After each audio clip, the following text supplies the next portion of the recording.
Start. సోదరులారా, ఈరోజు CITU రైతు సంఘం, వ్యవసాయ కార్మిక సంఘం ఆధ్వర్యంలో జిల్లా సదస్సు ఖమ్మం పట్టణంలో జరిగింది. ఈ సదస్సులో ఖమ్మం జిల్లా కార్యదర్శి శ్రీనివాస్ గారు, జిల్లా అధ్యక్షులు మెరుగు సత్యనారాయణ గారు, మిగతా జిల్లా కమిటీ, జిల్లా ఆఫీస్ బేరర్స్ టీం మొత్తం కూడా పాల్గొన్నది. ప్రధానంగా మేము ఒక ప్లాన్ చేయడం జరిగింది. ఆగస్టు 10వ తారీఖు నాడు మండల కేంద్రాలు, జిల్లా కేంద్రాల్లో దేశవ్యాప్తంగా జైల్ భరో కార్యక్రమాన్ని నిర్వహించాలనేది నిర్ణయం తీసుకున్నాము. ఆ నిర్ణయాన్ని తీసుకున్నటువంటి దాన్ని కింది స్థాయిలో తీసుకెళ్లడానికి ఈ సదస్సు జరిగింది. ప్రధానంగా వీబీ గ్రామ్జీ యాక్ట్‌ని మేము రద్దు చేయాలని డిమాండ్ చేస్తున్నాం.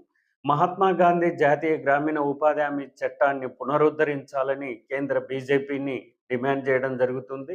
కార్మిక వర్గానికి వచ్చినటువంటి 4 లేబర్ కోడ్లు చాలా ప్రమాదంగా ఉన్నాయి. ఆ లేబర్ కోడ్లని రద్దు చేసుకోవాలి.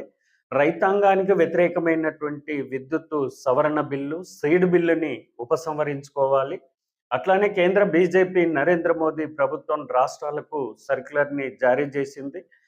జాతీయ ఆహార భద్రత చట్టాన్ని 2013ని సవరణలు చేస్తూ బిలో పావర్టీ కింద ఉన్నటువంటి ప్రజల్ని, అంత్యోదయ కార్డు ప్రజలందరికీ కూడా బియ్యం కోత విధిస్తున్నారు.